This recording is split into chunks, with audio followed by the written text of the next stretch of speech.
Now we're going to run through the thing that you've been waiting for, I'm sure. These are the answers to questions 4, 5, and 6, hopefully, in the appendix. So it's F4, F5, and F6, and you've been hoping for these, waiting for these, because these are where we're going to tie together the budget constraint and indifference curves for an individual. Here we go. Using the information provided in F3, it's a table in the book, illustrate Sue's indifference curve with water on the horizontal axis and soft drinks on the vertical axis. Just so you know, I will probably interchangeably use the term soda and soft drinks because of my regional dialect. To me, they're sodas. So here we go. That'll be my vertical axis. Here's my horizontal axis. There's going to be water. And if we have to, we'll abbreviate it with a W. Here will be soda or soft drinks. Either one starts with an S, so if we abbreviate or when we abbreviate it, we'll use an S. Now I have to think about my scale. And it's key to make sure your scale is the same on the axis, each axis, because if you just make it fit, you'll kind of always force yourself into drawing a straight line, even if it shouldn't be. And this line is very little curved, I happen to know. So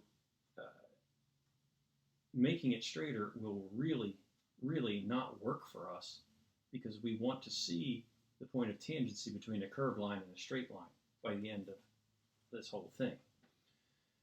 So as I look at this scale, the water goes out to 25. So let me take this off by 5. So let's say this is 5, 10, 15, 20, 25.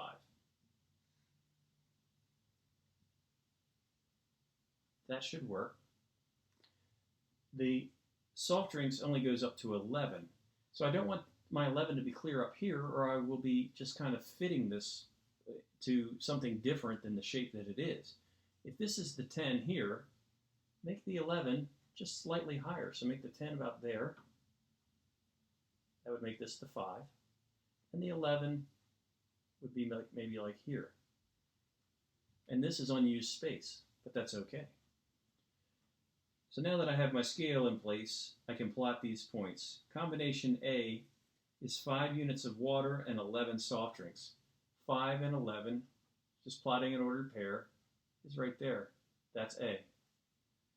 And I would label the points above these dots because we happen to know we're going to be putting a budget constraint on here, and that's going to be squeezed in under them, so you want to have room. Point B is 10 units of water and 7 soft drinks.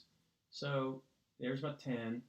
7 is just shy of halfway between 5 and 10, so we should be about here for point B. Point C is 15 units of water and 4 soft drinks. Looks to be about there. And then point D is 20 units of water and 2 soft drinks. Maybe like here. And then point E is 25 units of water and just 1 soft drink, so that would be like here. So you can see the curve of this thing is pretty gentle. That's why messing with the scale would really throw us off, I think. So that's our indifference curve. And that's what letter or number 4 should look like, something like that. But number 5, I'm going to read 5 and 6 together. Okay. Sue's monthly budget for bottled water and soft drinks is $23. The price of bottled water is $1 per bottle, and the price of soft drinks is $2 per bottle. Calculate the slope of Sue's budget constraint.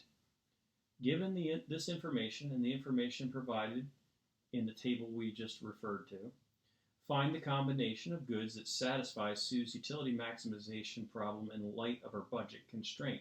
They want us to do that mathematically. Let me read number 6. Using the indifference curve diagram you constructed, that's this, add in Sue's budget constraint using the information in number 5, illustrate the utility maximizing combination of water and soft drinks. So if I just drew the straight line on there, I could do that, but I don't know exactly where it should intersect because let me focus in on what we're looking at. Pretend we're zooming in on this with the budget constraint on it. What we're looking for is a place where we have a straight line, the budget constraint, and the indifference curve is going to be just tangent to it. When you have this combination of a straight line and a tangent line, or even if they were a curved line, even if they were two curved lines, where lines are tangent, which is what we're looking for, their characteristics are that they're tangent at just one point in space, and at that point and only at that point do they have the same slope, unless they're both straight lines and then they're multiple, just overlapping lines. But right here, there's one point where they will intersect, and because this is coming to it, touching it, and then going away from it, only at that intersection are they the same slope.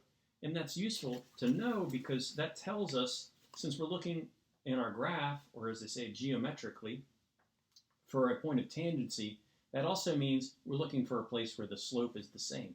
And that's why, for number 5, we have to calculate the slope of her budget constraint. The budget constraint will be that straight line. We can look at the slope of this fairly easily, and that will tell us, for number 6, when we draw it in, where it has to touch that line to be drawn in the right place. So to figure out the slope of her budget constraint, we have to look at the relative prices of the two goods, because that's the trade-off of the two goods. The price of soda is $2. The price of water is $1. So for every soda that we could buy, could we have bought a whole water?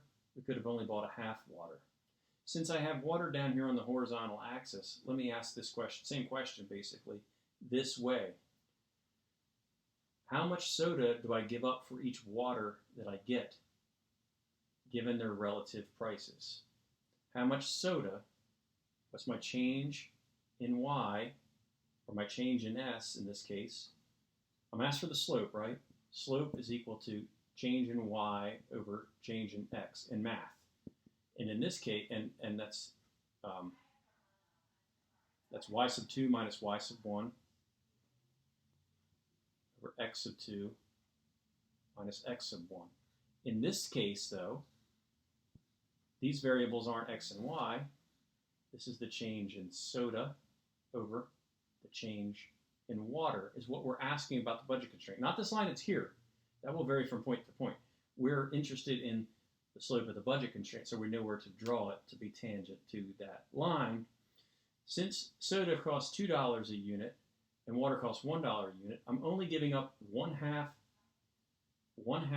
of a bottle of soda for each water that I get because of their relative prices. For $1, I could only buy half of a unit of soda. For each water I could get, I'm giving up a half soda. So the slope of my budget constraint is equal to 1/2. It's negative 1/2, that's implied because it's going that way, okay? So I'm giving up, hence the negative sign, 1/2 of a soda for each water that I get. Or for one soda, I could get 2 waters, is another way to look at it. So now I need to know where to draw this to be tangent. I'm going to start by looking at point B. At point B, to go from B to C, I give up 5 waters for 3 sodas, or thinking of it as giving up the sodas, I give up 3 sodas to get 5 waters. So from moving from B to C, this slope is going down. Well, let me write it this way. This slope is equal to point B was, the sodas was 7. My change in soda is 7 minus 4 over my change in water is 15 minus 10. It's 3/5. And it's I put it negative because we're going this way, right? So that's this slope right along here. How about C to D? Let's investigate C to D. From C to D, I'm giving up 2 .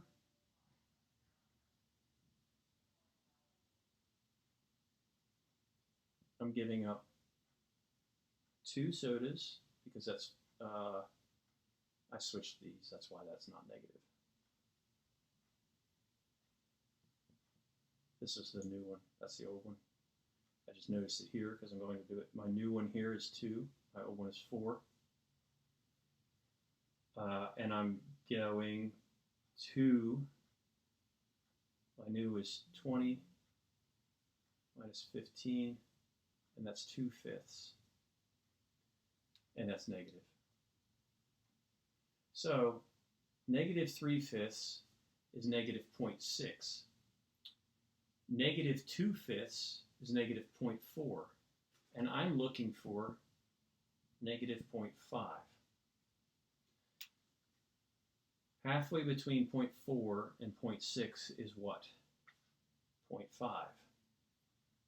So now thinking about letter 6, number 6, answering that question, drawing these in, I now know that my point of tangency needs to fall between, I'm sorry, I drew that there, right here, because this slope is negative 0.4, this slope is negative 0.6, and right between them, in that transition, must be where the slope is negative 0.5. So that tells me my point of tangency, that thing that I erased over here, that tells me where it would be. Now I just need to find the endpoints, and that's pretty easy. My budget is $23 a month. How many sodas can I buy for $23 if I don't buy any water? That's 11.5. If I have $23 in the time period and I buy all water at $1 each, I could buy 23 units of water. So that's there. So these are my endpoints of my budget constraint, and I now know where the middle is, and it's a straight line. So now if I draw in my budget constraint,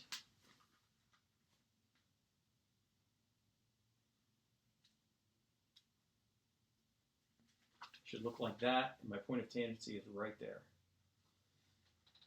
And that is the answer to number 6 and how you get there. Sorry about my little boo-boo here.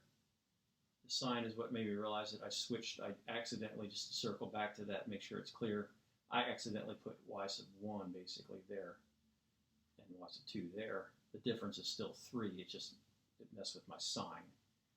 So if you want to circle back, I think you'll see what I mean. And hopefully that brings this home for you.